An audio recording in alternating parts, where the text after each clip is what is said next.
ब्रह्म स्वरूप गुरुदेव के चरणों में कोटि कोटि नमन। हमारा विषय चल रहा है श्री विचार सागर दर्पण।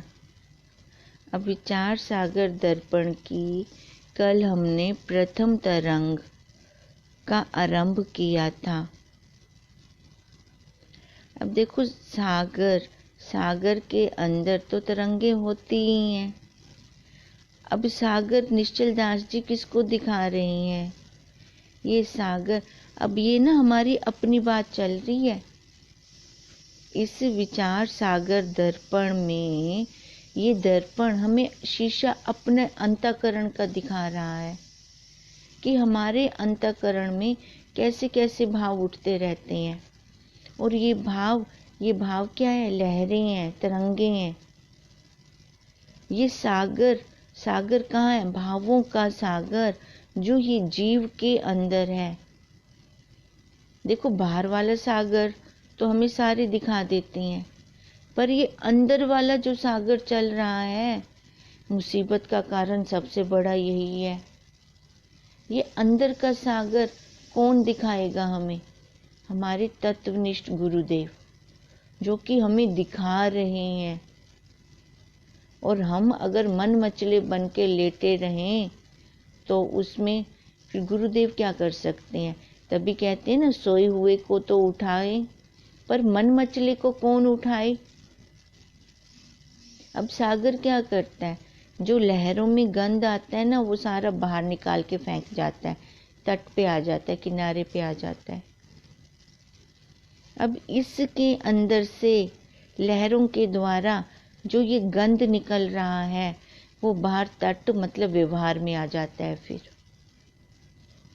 फिर वो व्यवहार में आया तो राग द्वेष, मैं मेरा, संकल्प विकल्प उठने शुरू हो गए। देखो, अगर एक माँ भाव वाला भी संकल्प उठती है, वो लहर चलती है, तो उस लहर में कितना अनर्थ छुपा हुआ है कि हम देख नहीं पाते उसको। अब खाली माँ भाव का एक लहर आई, बच्चा बड़ा होगा, शादी करूंगी, बहू लेके आएगा, बहू मेरी सेवा करेगी, फिर आगे उसके बच्चे होंगे, वो मेरे को दादी दादी कह के बुलाएंगे। अब देखो ये कितना पीछे धंसता जा रहा है, खाली कौन से भाव से? माँ भाव से। अब मानो इसका अपोजिट हो गया, बहू ही बेटे को लेकर चली गई, तो वो माँ कितनी दुखी होगी, क्योंकि उसने माँ भाव की तरंग से, लहर से अपने बच्चे का पालन पोषण किया। अब ये लहरें कितनी अंदर से निकलती हैं, खुद ध्यान दें, खुद हम अपने साक्षी बने। कहाँ कहाँ जाकर हम बैठते हैं, कहाँ कर जाकर हम रुकते हैं। जब तक हम खुद नहीं देखेंगे, तब तक इस ग्रंथि का छेदन नहीं हो सकता। इसलिए इसको क्या बोला? ग्रंथ। ग्रंथ का मतलब है जो ग्रंथियों का छेदन करे। अब ये छेदन करके कहाँ बिठाता है हमें? इस ग्रंथ में हमें ये भी बताया है कि चार भी ग्रंथ कैसे होता है कि उसमें चार वस्तुएं होनी चाहिए। पहले तो अधिकारी, कौन सा अधिकारी हो, और उसके अंदर, उस ग्रंथ के अंदर विषय क्या चल रहा है, और उस विषय को लेते हैं तो उससे प्रयोजन क्या होता है, लाभ होता है कि हमें हानि होती है, और उसका संबंध किससे है? संबंध हमेशा दो में होता है। अब ये हमें जीव भाव से हटाकर उस ब्रह्म में स्थित करना चाह रहा है। मैं मेरे से हटाकर एक पे ला रहा है, द्वि मिटाकर अद्वैत में ला रहा है। अब इसका संबंध किससे होगा? जीवों से होगा, जो अभी तक मैं मेरे के साथ जुड़े पड़े हैं, इस शरीर को सच्चा मान रहे हैं। ये उत्तम जिज्ञासुओं के लिए है। अब ये ग्रंथ इतना ऊंचा है कि नीचे की लेवल की बात ही नहीं करता। इस ग्रंथ को जो पीछे अपनी क्रिया करके आया है, उसके लिए ग्रंथ है, जिसका खाली आवरण मात्र शेष रह गया है। अब इसका पहला दोहा कौन सा है? मल विक्षेप जाके नहीं, किंतु एक अज्ञान है चव साधन सहित नर, सो अधिकृत मतिमान। ये उत्तम अधिकारी के लिए ये वाला ग्रंथ है। अब उत्तम अधिकारी के लिए क्यों कहा? क्योंकि उन्होंने देखो सबसे पहले, उनमें से पहले उत्तम अधिकारी का ही वर्णन शुरू किया है। इसका मतलब उसके पीछे की क्लासें कवर हैं। अब दोहे में भी वही आ रहा है, मल विक्षेप जाके नहीं। अब इस मनुष्य के अंदर 3 दोष पाए जाते हैं मन के, इसके सूक्ष्म में, मल विक्षेप आवरण। अब निश्चल दास जी सीधा आवरण से ही चल रहे हैं, क्योंकि उत्तम अधिकारी को ले रहे हैं, मल विक्षेप की तो बात ही नहीं कर रहे। अब मल किसको बोलते हैं? जैसे हम कह रहे थे कि जब संसारियों के साथ जाकर ये जीव बैठता है तो मल के छींटे उसके अंतःकरण में अपने आप आ जाते हैं। कहने का मतलब है कि वो उनके मैं मेरे के भाव लेके आता है। अब जो न्यून साधक है, न्यून जिज्ञासु है, जिसने अभी इस पथ पे चलना शुरू किया है, लगा दे वो 2 दिन संसारियों के साथ, जो पूरे संसार में रच्चे पच्चे पड़े हैं, घोर तमोगुणी हैं, तो वो जिज्ञासु बच्चा खाली नहीं आएगा, उनके संस्कार लेकर आएगा। उसको भी फिर ये संसार में धन एकत्रित करने में, मेरे बच्चे तो मेरे हैं, सामने वाले बच्चे मेरे नहीं हैं, ये राग द्वेष के संस्कार चाहे उन्होंने नहीं डाले, वो छींटे मल के उसके ऊपर स्वतः पड़ जाएंगे। वो मल उसके अंदर अपने आप आएगा और वो विक्षेप करेगा। थोड़ी सी परिस्थिति आई नहीं तो इसके ऐसी लगेगी जैसे इसके ऊपर कोई पहाड़ गिर पड़ा। और 2 दिन वही जीव साधु के साथ, संत के साथ लगा के आए, तो देखो फिर जब अपने घर आता है तो उसमें क्या भाव होता है? छोड़ क्या रखा है? कहीं कोई परिस्थिति आई तो छोड़ने की भावना उसमें आ जाती है, क्योंकि अंदर वो संत का, संग का असर चल रहा होता है। पर ये कब तक चलता है? जब तक हमारा, देखो उनका संग का प्रभाव 2 दिन या 3 दिन, मान लो महीना, पर उसके बाद तो जीव के अपने संस्कार निकल के आते हैं। अब फिर से लगता था, जब शुरू में गुरुदेव से दीक्षा ली तो ऐसे लगता था मैं 1 महीना घर लगाऊं, फिर बापू के पास जाऊं, वहाँ चार्जिंग होती है हमारी, वहीं आश्रम में जाओ फिर चार्जिंग होती है। देखो उस चार्जिंग का बेनिफिट, कितना बेनिफिट हुआ जब देखो जिज्ञासु को अंदर अपनी विक्षेपता का पता लगने लग जाता है कि अब ये संसार के भाव आने शुरू हो रहे हैं। ये सत्य का संग, ये संग की बलिहारी है। अब संग की बलिहारी से तो मल और विक्षेप खत्म हुए। हमने तो ईश्वर से भी अपनी इच्छाओं की पूर्ति करवाई।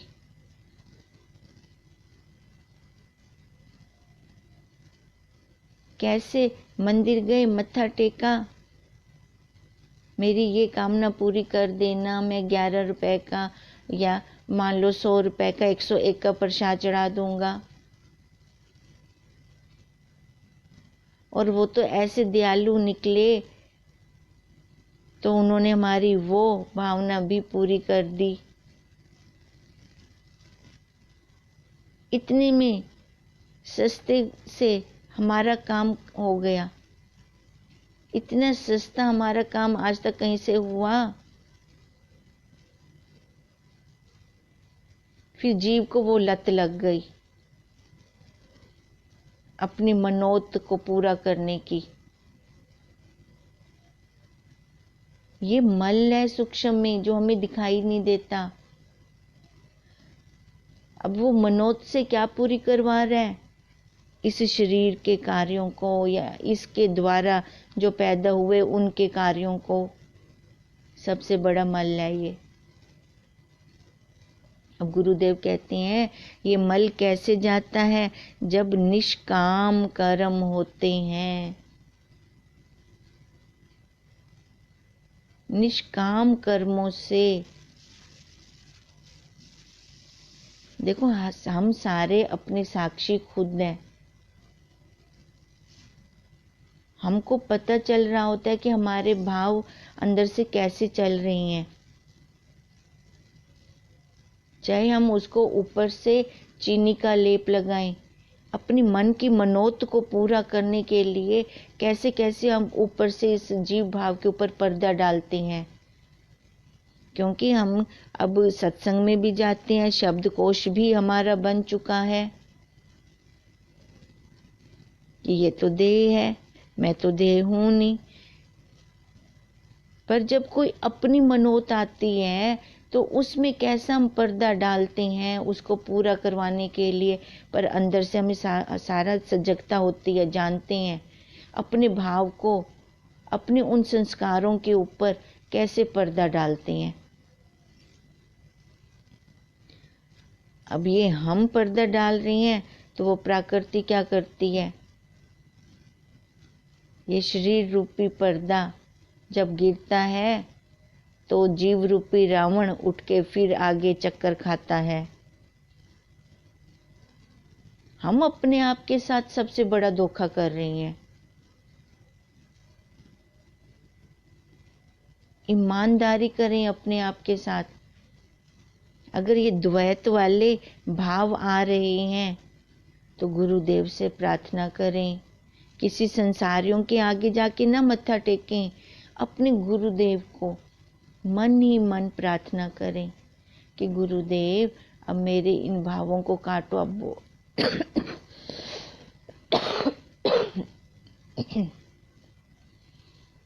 अब बहुत हो गया,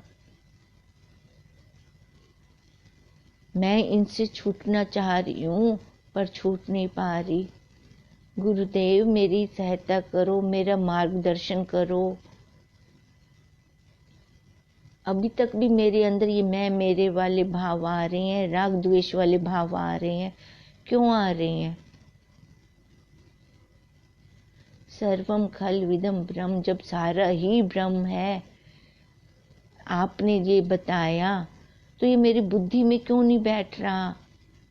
मेरा अंतःकरण क्यों नहीं इसको स्वीकार कर रहा? अभी क्यों मल आ रहा है? तो देखो, जब हम ऐसी प्रार्थना करते हैं ना तो गुरुदेव हमारी सुनते हैं।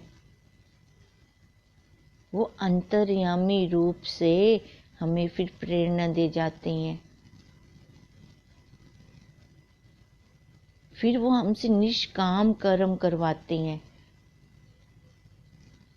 कोई भी कर्म करके आओ तो उसके पीछे फल की इच्छा ना रखो। अब जैसे ही निष्काम कर्म हमारे बढ़ते जाते हैं, देखो आज तक हमने इस शरीर के लिए कितना कुछ किया, कितना कुछ किया। हमने किसी को सुनाया क्या? सुबह से ही शुरू हो जाते हैं इसके करने के लिए। इसका लालन पालन इस शरीर का कितना अच्छे से करती हैं। किसी को उलाहना देते हैं क्या? किसी को एक भी पानी का गिलास देना पड़े तो मन से कैसे भाव निकलते हैं वो, क्योंकि हम कर्तापन से छूट ही नहीं पा रहे। कर्तापन से छूटेंगे तभी निष्काम कर्म होंगे, विश्व रूप परमात्मा, तभी हमें उसके दर्शन होंगे। ये जब तक हमें दर्शन नहीं होते, सबसे बड़ा मल है, और मल को काटने का क्या साधन है? निष्काम कर्म। इसके अलावा और कोई कर्म है ही नहीं। ऐसे कर्म करो, एक हाथ करे तो दूसरे को भी ना पता चले। जो गृहिणियां अपने लिए सूट लेती हैं, उनमें से एक सूट किसी ऐसी बहन के लिए ले लें जो अभी लेने में समर्थता नहीं रखती। ठंड का मौसम है, किसी को ले दें। फिर उसको चार को गा के ना सुनाएं।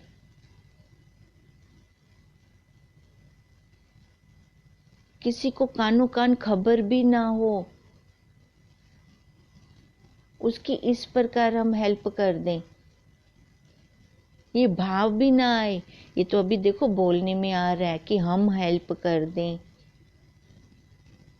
ये भाव भी ना आए। 4 सूटों में से अगर एक सूट उसके लिए निकल जाएगा, किसी के लिए भी, अब ये ज्ञान, गुह ज्ञान हमें कौन देगा? क्योंकि यहीं से हमारा मल खत्म होगा अंतःकरण का। खाने में से खाना दे दें, फिर 4 को गा के ना सुनाएं। किसी को दवाइयों की जरूरत है तो वो चुपचाप उसको ले दें, किसी को सुनाए ना। और साथ के साथ गुरुदेव से भी ये प्रार्थना करें, गुरुदेव अब ये आप करवा रहे हो तो ये भाव भी मेरे अंदर मत लाना कि इसने किए। यहां से मल हमारा खत्म होता है। जैसे ही मल खत्म होता है तो विक्षेप भी खत्म होता है। अब विक्षेप कैसे है? देखो, हर किस्म के, हर अंतःकरण के साधक हैं। अब जिनके पीछे मल खत्म है उनको विक्षेप से गुरुदेव चलाते हैं। उनकी विक्षेपता कहाँ से खत्म होती है? अहम ग्रह उपासना से। अहम ग्रह उपासना क्या है? कि भाव से भाव को काटें। आज भी हमारा श्री योग विशिष्ट में यही चल रहा था। अहम किस चीज का आता है? इस देह का। ये अहंकार हमें छूटने नहीं देता। सबसे पहले तो उठ के हमारे सामने आता है। कितना अहंकार अपने देह भाव का। खुदा ना खास्ता कोई उपाधि इंजीनियर डॉक्टर के साथ में लग जाए तो फिर तो हम किसी को कुछ समझते ही नहीं। अगर खुद के पास कोई उपाधि नहीं है, धन इतना ज्यादा है, एक धनी वाली उपाधि लग जाए तो फिर भी वो अहंकार लगता है। ये धन जेब में अच्छा लगता है, जब मस्तिष्क के ऊपर चढ़ जाता है तो किसी को भी नहीं अच्छा लगता। पर हम कहाँ बिठा लेते हैं? अपनी बुद्धि में। बुद्धि में बिठाकर फिर उस नशे से हम व्यवहार करते हैं। सामने वाले को फिर कुछ नहीं समझते।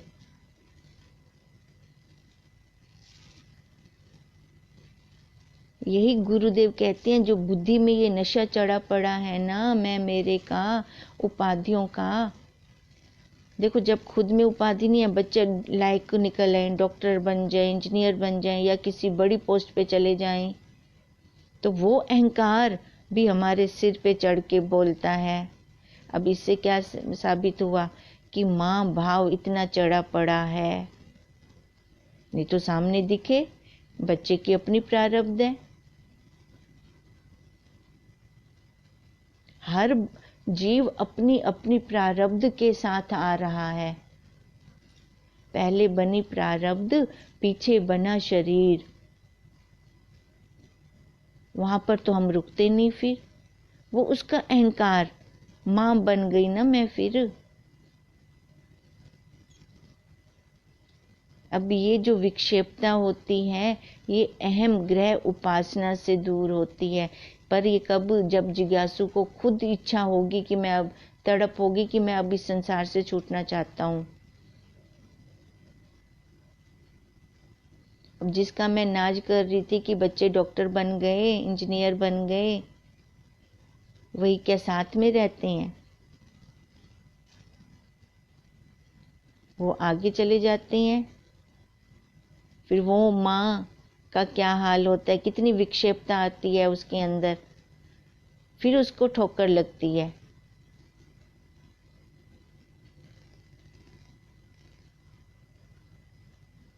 हम क्या कहते हैं, बादाम खाने से अक्ल आती है, पर नहीं, बादाम खाने से अक्ल नहीं आती, ठोकर खाने से अक्ल आती है।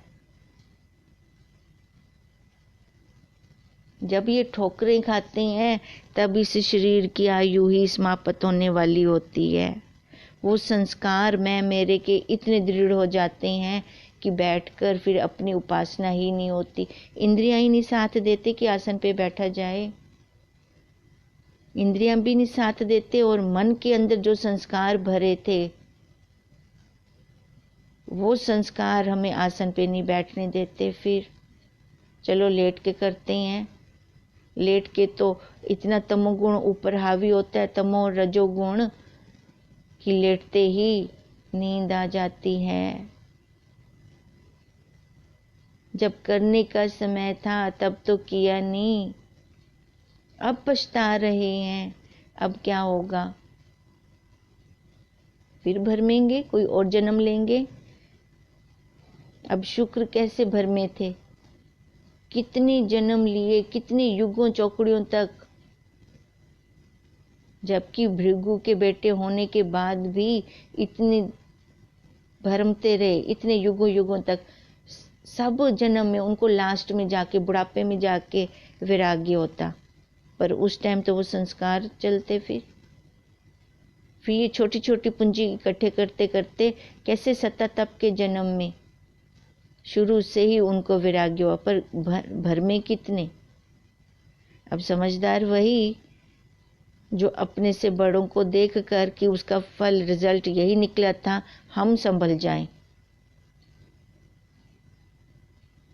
अब ये छोड़ दे मोह माया को, अपनी उपासना में लगे। विक्षेपता कब खत्म होती है? उपासना में। देखो, जिनका कर्म कांड खत्म होता है वो मंदिरों में कर्म कांड करने के लिए नहीं जाते, सीधा अहम ग्रह उपासना पे आते हैं। मल मतलब कर्म कांड, विक्षेप अहम ग्रह उपासना। अब सीधा वो अहम ग्रह उपासना पे आएंगे। अहम ग्रह उपासना क्या? अहम ब्रह्म अस्मि, अहम ब्रह्म अस्मि। अपने या तो सामने अपने गुरुदेव की या अपने इष्ट की मूर्ति एक पे टिकाव आ जाता है उनका। फिर अब एक पे टिकाव आते ही तो वो वहीं से उपासना शुरू कर देते हैं।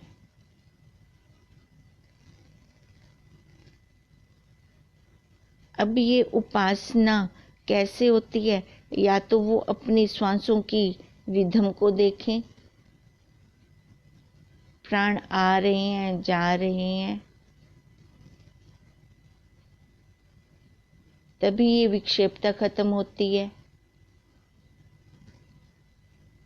या अपने इष्ट पे भरोसा रखकर, श्रद्धा समर्पण रख के उनका कहा माने। या फिर ओंकार की उपासना में। अब जिनका मल खत्म है, अब विक्षेपता को वो कैसे खत्म करते हैं? अब उनकी दूसरी स्थिति क्या है? विक्षेप। अब विक्षेपता को कैसे खत्म किया जाता है? अहम ग्रह, इसको अहम ग्रह उपासना कहते हैं। अब निश्चल दास जी ने देखो पहले दोहे में ही हमें बोल दिया, मल विक्षेप जाके नहीं। मतलब वो इतना उत्तम अधिकारी है कि उसके अंदर मल भी नहीं है, विक्षेपता भी नहीं है। तो तीसरा कौन सा है?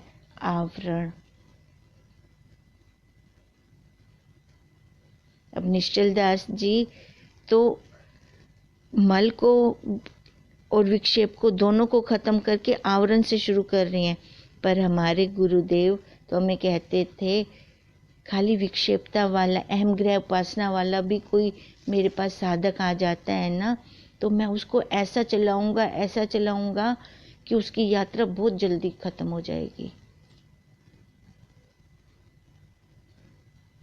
ये महावाक्य खुद इसने गुरुदेव के सत्संग में सुनी है।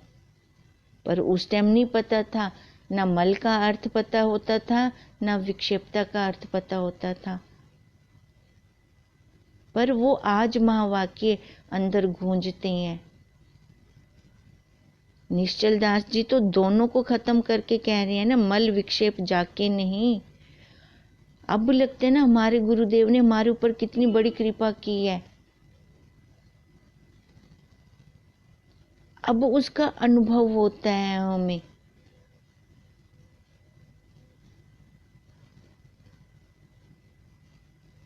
अब उनका ये ऋण हम कैसे चुकाएं? जन्मों जन्मों तक हम उनका ये ऋण नहीं चुका सकते। ऐसे आभार निकलता है हमारे अपने गुरुदेव के प्रति कि उसके लिए कोई शब्द नहीं मिलते। किंतु एक अज्ञान, अज्ञान मतलब क्या? एक आवरण। अब तभी निश्चल दास जी कह रहे हैं, शास्त्रकार यही तभी कह रहे हैं कि जिसके अंदर मल विक्षेप नहीं है, खाली एक अज्ञान है। अज्ञान का मतलब आवरण, वो तीसरी अवस्था। अब जिसका मल विक्षेप नहीं है, या तो उसने इस जन्म में पुरुषार्थ किया या उसके पिछले जन्म की कमाई है। अब उसके अंदर खाली बस एक झीना सा पर्दा है अज्ञान का, और कोई उसको तत्वनिष्ठ गुरुदेव मिल जाए तो वो उसका ये झीना पर्दा भी हटा देते हैं।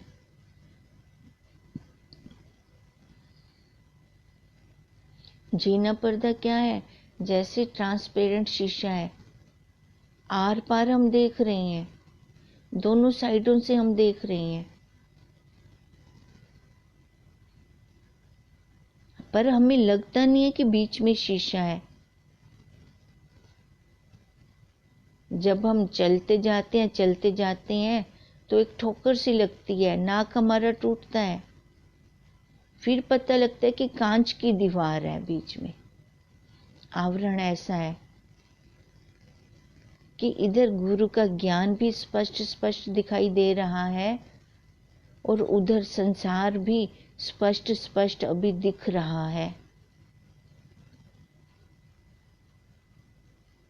बीच में गुरुदेव के महावाक्य रूपी एक शीशा है। अब जब इस शीशे को क्रॉस करने की कोशिश करते हैं, दूसरी साइड जाते हैं, तो वहां पर हमारा नाक टूटता है। मतलब वो परिस्थितियां फिर हमें तोड़ती हैं, फिर तोड़ती हैं तो फिर हम पीछे को लौट आते हैं। संसार की तरफ गुरुदेव जाने नहीं देते। फिर वहां पर फिर वैसी परिस्थितियां ला के खड़ी कर देते हैं कि यहाँ से ये फिर पीछे की तरफ आए, क्योंकि इसको अब गुरु के ज्ञान का भी पूर्ण ज्ञान है, उनके महावाक्यों को भी ये समझ रहा है। अब जैसे हम कहते हैं कि मोटी मोटी जुएं तो निकल गई है ना, अब बस क्या रह गया? अब छोटी छोटी लीखें रह गई, दुखें रह गई। अब जो छोटी छोटी लीखें हैं, दुखें हैं, इनको हटाने का पुरुषार्थ है अब हमारा। और ये आवरण गुरुदेव के बिना हम अपनी बुद्धि से नहीं हटा सकते। इसके लिए गुरुदेव का होना, तत्वनिष्ठ गुरुदेव का होना और श्रद्धा समर्पण से ये जीव उनके चरणों में अपने आप को समर्पित कर दे, तभी तो इसका काम बहुत जल्दी बन जाएगा।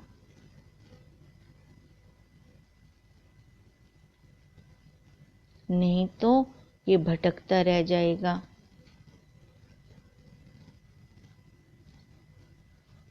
तभी गुरुदेव कहते हैं कोई विरला इस ब्रह्म ज्ञान को सुनने के लिए तैयार होता है, उनमें से भी कोई विरला इसका मनन करने को तैयार होता है, और उनमें से भी कोई विरला इसका निध्यासन करता है। और सबसे विरले हमारे गुरुदेव, क्योंकि ऐसा ज्ञान देने वाला भी आजकल मिलना बहुत मुश्किल है। कानों में फूंक मार के गुरु और चेला की परंपरा तो चल पड़ी, पर गुरु कौन? जो शिष्य को यहाँ से इस संसार के भ्रमों से हटाए, तो उसको हम गुरु नहीं कहते, सत गुरुदेव कहते हैं। जो अंतःकरण को, मल हटेगा तो अंतःकरण शुद्ध होगा। अब अंतःकरण शुद्ध होगा तो उस अंतःकरण में गुरु का ज्ञान टिकेगा। अब ज्ञान टिकेगा तो विक्षेपता होगी, ये सही है कि ये सही है। मतलब उस बर्तन के अंदर खीर बननी शुरू हो गई। अब जैसे खीर बननी शुरू होती है, मतलब वो विक्षेपता आनी शुरू होती है, तो आवरण मतलब वो गुरुदेव खीर को कहते हैं अब बन रही है, इसको नीचे उतार। देखो गैस के ऊपर खड़ी रहेगी वो पतीली, वो पात्र, तो उसके अंदर जो भी वस्तु होगी वो जल जाएगी। हमें समझो कि इसको, पात्र को कब हमें अब गैस से नीचे उतारना है। अब आवरण मतलब क्या? आवरण मतलब कि गुरुदेव ये शरीर रूपी बर्तन नीचे उतारने को सिखाते हैं, इस देह भाव से हमें हटाते हैं। अब यही बर्तन के अंदर वो खीर शरीर भाव से, देखो शरीर भाव से मैं ये महावाक्य लेती रहूंगी तो वो खीर सड़ जाएगी, वो वस्तु सड़ जाएगी। जब तक ये पात्र मैं नीचे नहीं उतारती, बर्तन गैस से नीचे नहीं उतारती, फिर वो खाने लायक होगी। नहीं तो सड़ी हुई खीर कौन खाएगा। ये बर्तन मतलब ये शरीर को ये मैं नीचे नहीं उतारती, शरीर भाव से नहीं हटाती, तो कौन साथ बैठेगा। देखो जब शरीर भाव में होती है ना, आज टाइम भी हो रहा है ज़्यादा, जब हम शरीर भाव में होते हैं ना तो हर टाइम रोते रहते हैं, उसने मेरे को दुख दिया, उसने मेरे को दुख दिया। अब गुरुदेव कहते हैं अगर ये शरीर पे रोती रहेगी ना, कोई तेरा संग भी नहीं करेगा। वैसे देखिए हम जो सारा टाइम रोता रहता है, उससे हम कैसे कन्नी काटते हैं। आ गई हुण मेरे 2 घंटे खावे से हिंदे कोल तब ये कोई गालियां होंदे कहनी, आज मेरे को हीने डुख रिता है, आज मेरे को हीने डुख रिता है। हीनो चंगा। पहली देखो ये जीव भी ना बहुत समझदार है, जब ऐसी कोई परिस्थिति देखते हैं ना तो क्या करते हैं पहली, बहन जी मैं तो जा रही हूँ, पहले वो चप्पल डाल के खड़ा हो जाता है। मेरे को ना कोई जरूरी काम याद आ गया है। देखो कैसी युक्तियां लगाता है ये जीव, क्योंकि उसको पता है इसने आना है और रोना है। ऐसे तो ये बहुत समझदार है ना। अब इसलिए कह रहे हैं कि इस बर्तन रूपी शरीर को नीचे उतारें, देह भाव को हटाएं, तो वो आवरण हमारा जैसे खत्म होगा तो उसके बाद वो खीर हमें स्वादिष्ट लगती है। अब खाएंगे, अब जैसे खाते हैं तो उसका रस पुष्ट होता है। ओम, इसको आगे लेते हैं कल फिर। आज हमने किया पहला दोहा, इसका अभी पूरा नहीं हुआ हमारा ये। मल विक्षेप जाके नहीं किंतु एक अज्ञान। अब ये उत्तम अधिकारी की बात कर रहे हैं निश्चल दास जी कि जिस अधिकारी के अंदर मल विक्षेप नहीं है, जिसने निष्काम कर्म और उपासना के द्वारा मल अर्थात पाप, जिससे मन में काम आदि अशुभ संकल्प उत्पन्न होते थे और विक्षेपता, अशुभ संकल्प उत्पन्न होते हैं तो विक्षेपता आती है। विक्षेपता मतलब वो चंचलपना। चंचलपना जब तक हमारा खत्म नहीं होता तब तक वो दूर नहीं हो सकते। अब यहाँ पर तो हमारा ये साधक उत्तम अधिकारी ऐसा लिया है निश्चल दास जी ने, जिसके ये पाप कर्म भी नहीं है, अशुभ कर्म भी नहीं है और जिसके अंदर चंचलता भी नहीं है। और बाकी क्या है उसके अंदर? केवल एक आवरण है, एक झीना सा पर्दा है। कौन सा पर्दा है? अपने स्वरूप का अज्ञान शेष है, बस।